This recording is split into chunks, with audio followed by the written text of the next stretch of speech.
Part A with the first conversation. Number 1.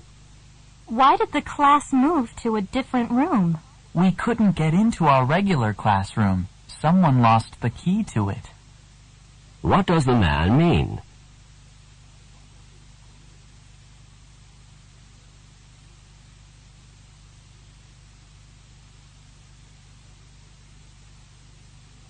Number 2. Do you have the book that you borrowed from Jim?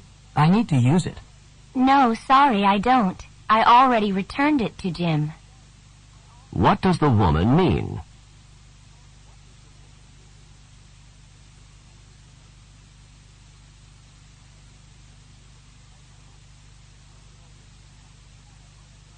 Number 3. Are you still writing checks? I've written the checks for rent and electricity, but I still have a few more to take care of. What is the man most likely doing?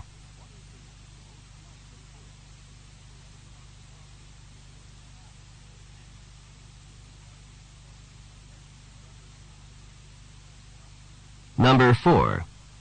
Should we leave for class now? But it's not time for class yet. What does the woman mean?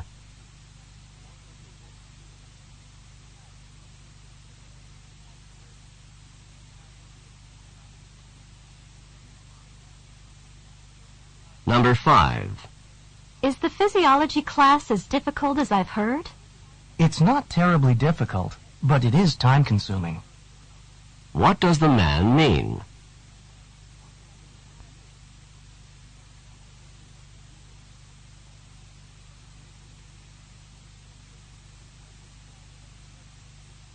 Number 6. These dorm rooms could certainly use a new coat of paint. I'll say. What does the woman mean?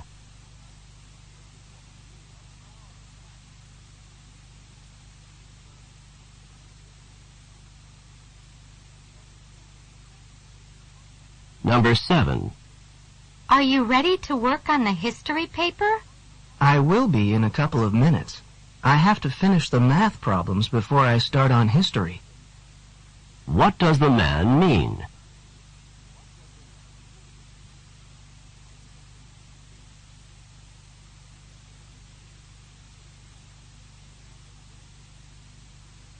Number 8. Do you know where the file folders are? Sorry, I don't. They were moved, and now I don't know where they are. What does the woman imply about the folders?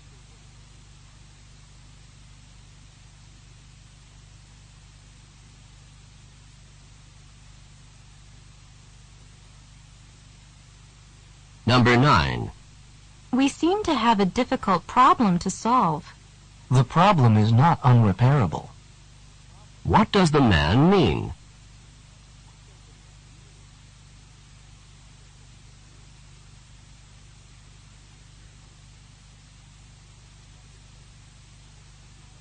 Number 10. I hope we don't have a quiz today. I'm not really very prepared on the material for today. I don't think we will. This professor rarely, if ever, gives quizzes. What does the man mean?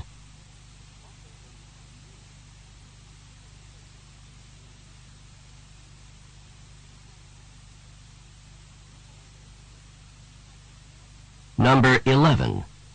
Have you looked at the chemistry problem yet? Yes, and the problem was impossible to comprehend. What does the woman mean?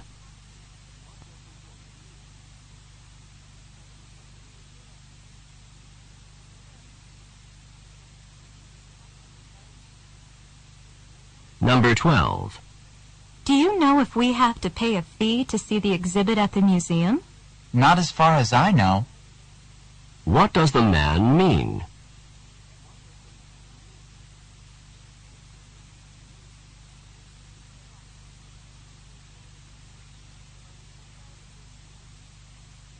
Number 13. I can't take the biology course I wanted to take this semester. It's at the same time as the chemistry course I have to take. Why not wait to take the biology course next semester? What does the man suggest about the biology course?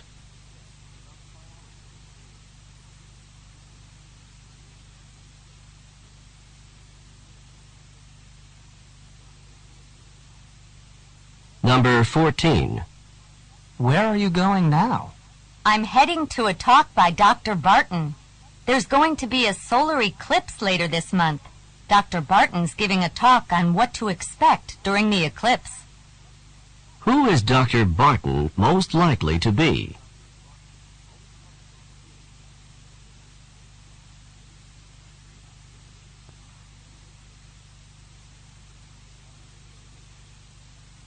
Number 15.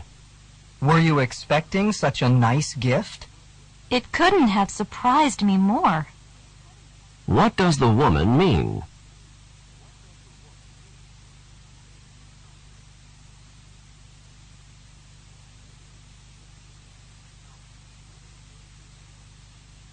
Number 16. Have you been studying for long? For hours, and I'm all worn out. What does the woman mean?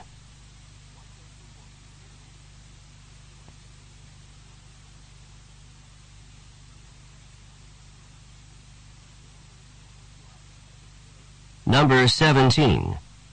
Do you think that Tom's the one who should be selected for the team? Oh, he's head and shoulders above the rest. What does the man say about Tom?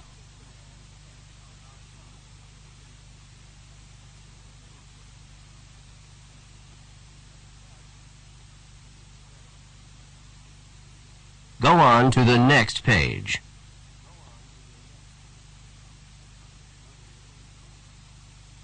Number 18. Do you understand what we're supposed to do for tomorrow? Not really. The professor barely talked about the assignment. What does the man mean?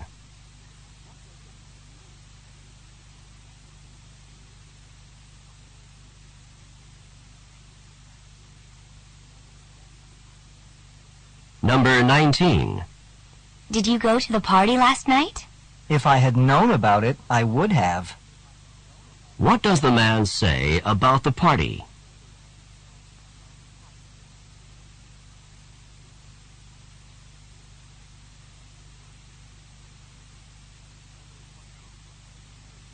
Number 20.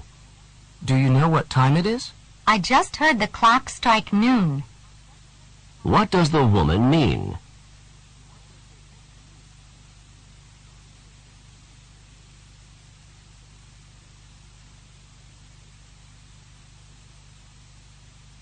Number 21. I'll be staying at the beach with my family during spring break. So you did decide to take the trip after all. What did the man believe about the woman?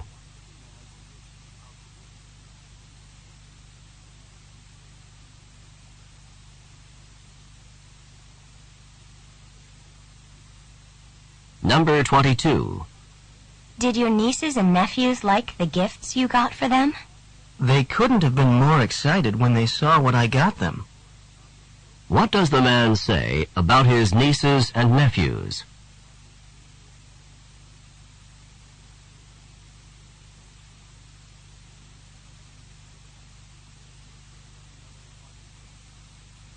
Number 23. Are you worried about having to give such a long speech in front of such a large audience? I think I can pull it off. What does the woman mean?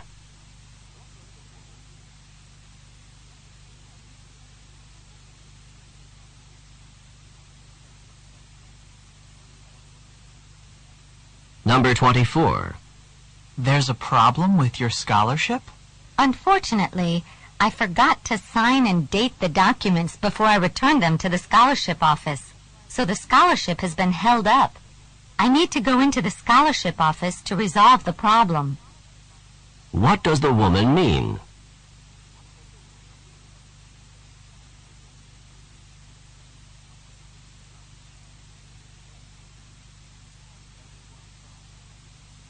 Number 25. Were the bills paid on time this month? I wish they had been. What does the man imply?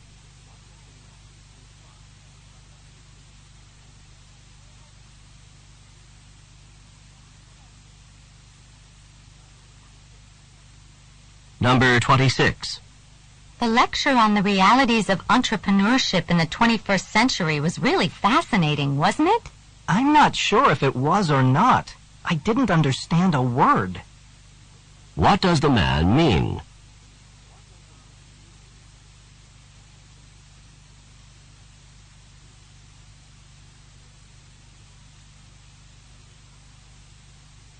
Number 27. I forgot to send the scholarship application in on time. You really missed the boat. What does the woman say to the man?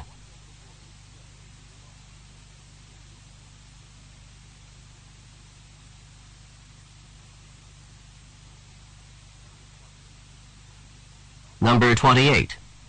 I don't think you heard what I said. It wasn't that I didn't hear what you said. It was that I didn't agree with it. What does the man mean?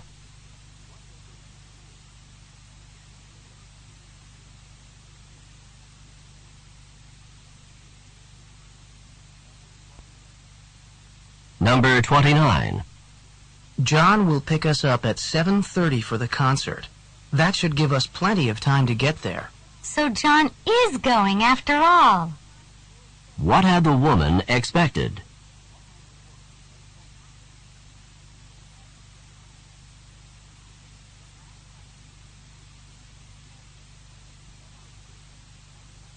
Number 30. Did you enjoy the trip? Not really. If the water hadn't been so rough and the boat hadn't rolled around so much, I would have enjoyed it more. What does the man mean?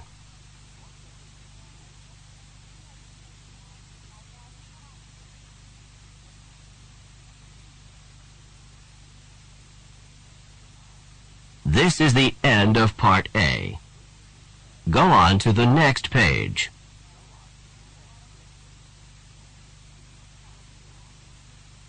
Now read along with me as I read the directions for Part B. Remember, you should not read ahead or turn the pages while the directions for this part are being read. Part B. Directions. In this part of the test, you will hear longer conversations. After each conversation, you will hear several questions. The conversations and questions will not be repeated. After you hear a question, read the 4 possible answers in your test book and choose the best answer. Then, on your answer sheet, find the number of the question and fill in the space that corresponds to the letter of the answer you have chosen. Remember, you are not allowed to take notes or write in your test book. Now we will begin Part B with the first conversation. Questions 31 through 34. Listen to a conversation about a college course. Hi, Mike. I've been trying to get in touch with you. I wanted to ask you about the Introduction to Sociology course you took last semester with Professor Patterson. Why did you want to know about that course?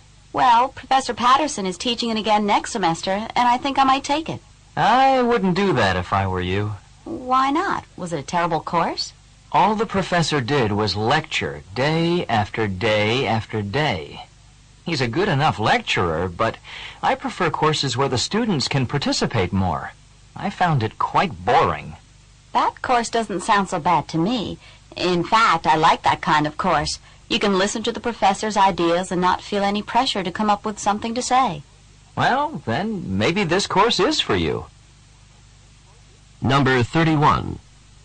Who is taking part in this conversation?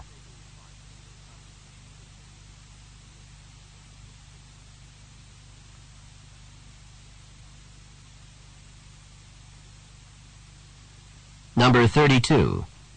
Why does the woman want to talk with Mike?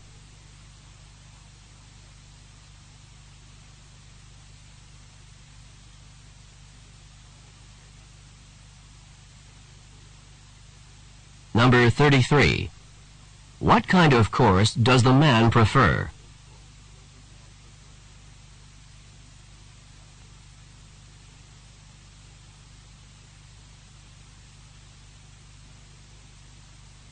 Number 34.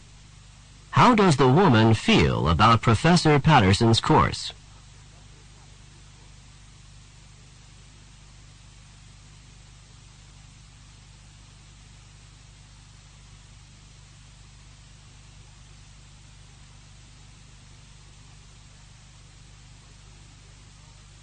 Questions 35 through 38. Listen to a conversation about a new solar energy plant. I was reading in last night's paper that the utility company wants to build a solar energy plant in the desert, not far from here. Do you think that's a good idea? A good idea? It's a great idea. Solar energy is the energy of the future. It's clean, it's safe, and it's abundant. What could be better? Won't the utility company just raise our rates to pay for this new plant? Well, the newspaper said that the utility company would need extra money to get the plant going, but in the long run, rates would be lower. And to have a constant supply of energy, that's a small price to pay. I'm not convinced that the price will be small. Number 35. How did the man learn about the new solar energy plant?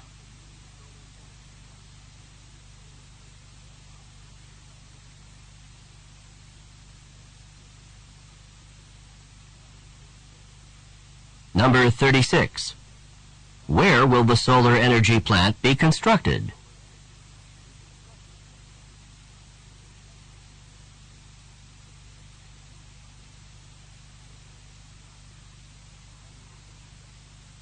Number 37.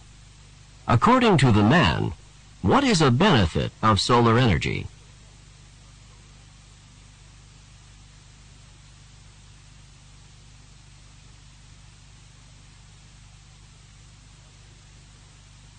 Number 38.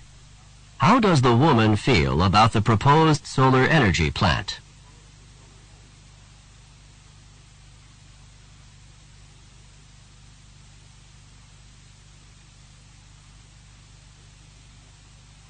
This is the end of Part B. Go on to the next page.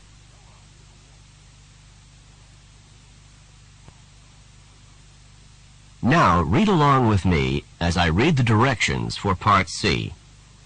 Remember, you should not read ahead or turn the pages while the directions for this part are being read. Part C. Directions. In this part of the test, you will hear several talks. After each talk, you will hear some questions. The talks and questions will not be repeated. After you hear a question, read the 4 possible answers in your test book and choose the best answer. Then, on your answer sheet, find the number of the question and fill in the space that corresponds to the letter of the answer you have chosen. Here is an example. On the recording, you will hear, listen to an instructor talk to his class about painting. Artist Grant Wood was a guiding force in the school of painting known as American Regionalist, a style reflecting the distinctive characteristics of art from rural areas of the United States. Wood began drawing animals on the family farm at the age of 3, and when he was 38, one of his paintings received a remarkable amount of public notice and acclaim. This painting, called American Gothic, is a starkly simple depiction of a serious couple staring directly out at the viewer. Now listen to a sample question. What style of painting is known as American Regionalist? In your test book, you will read A.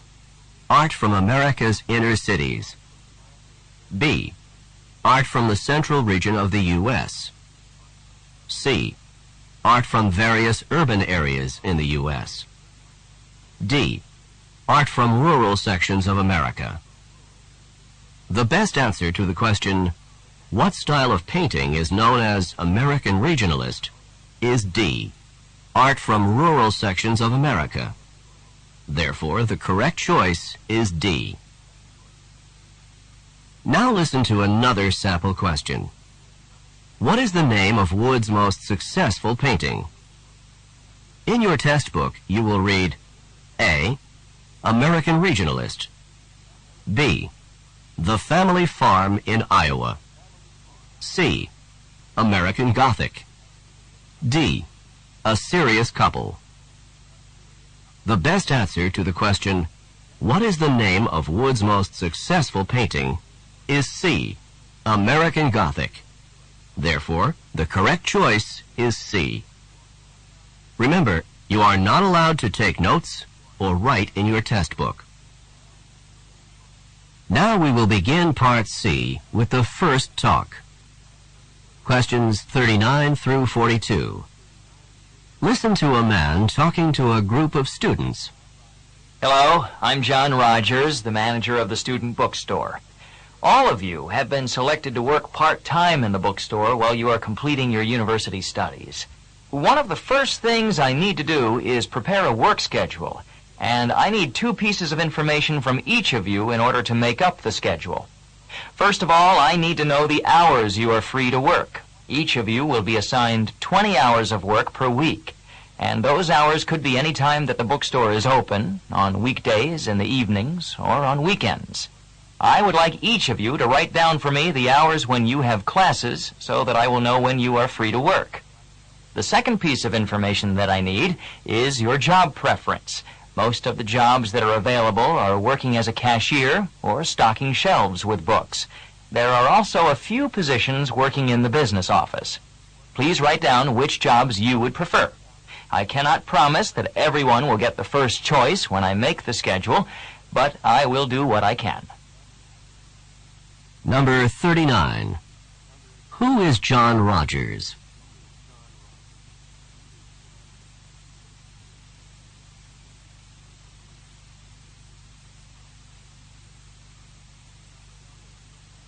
Number 40. What does John Rogers need to do now?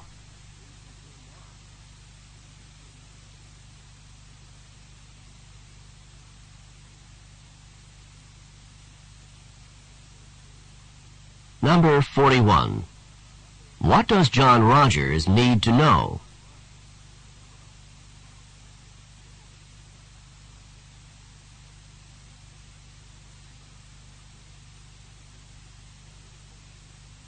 Number 42. Which is not mentioned as a possible job open to the students?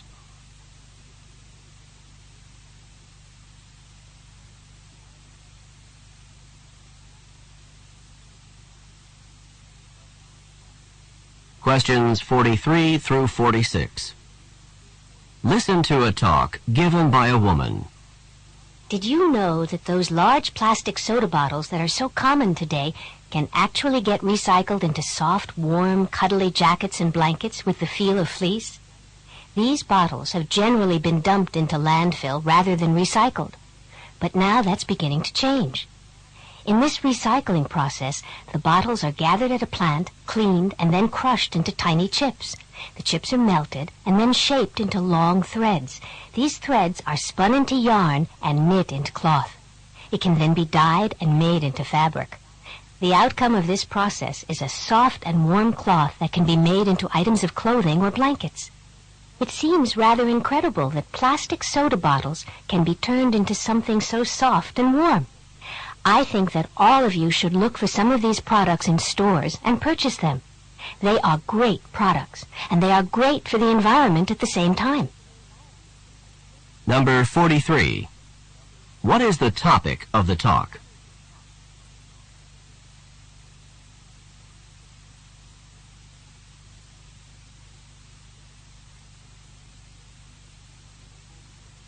Number 44. In the past, what commonly happened to the soda bottles?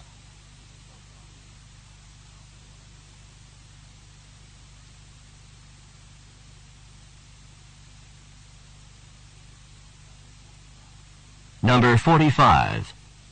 What can be made out of the soda bottles?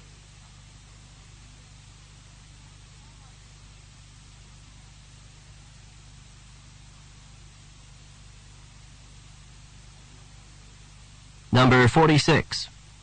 What does the speaker recommend?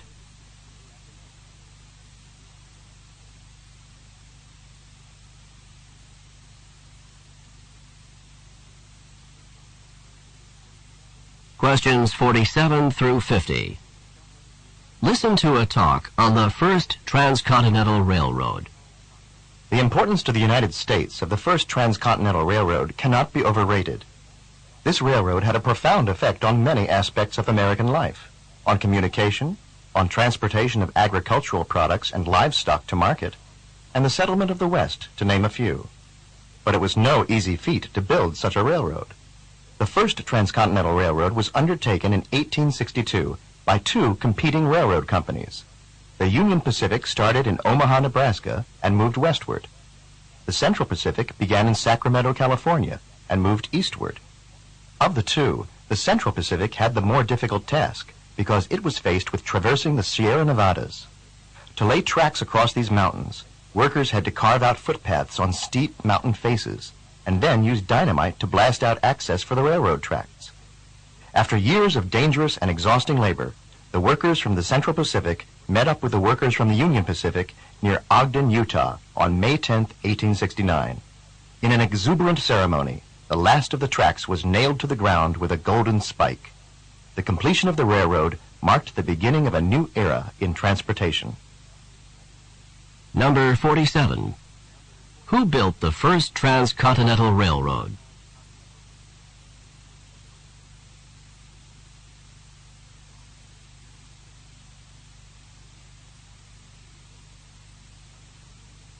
Number 48. What was difficult about the job the Central Pacific workers had to complete?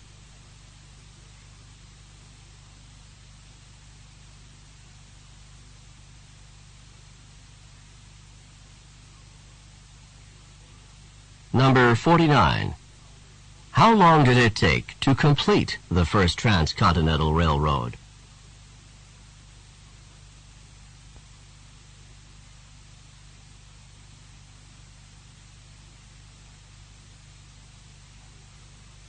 Number 50. What happened at the ceremony marking the completion of the railroad?